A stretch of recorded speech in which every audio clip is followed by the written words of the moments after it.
Sahabat Putar di Georgia yang baik-baik sekalian, pada hari ini, kami melakukan perjalanan indah ke Gunung Salak, Aceh Utara.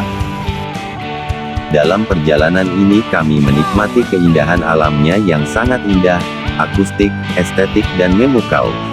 Namun, dalam perjalanan kami kali ini, dihadapkan dengan asap kabut yang sangat tebal, dan menutupi pandangan kami dalam perjalanan, mesti kudu hati-hati kalau ingin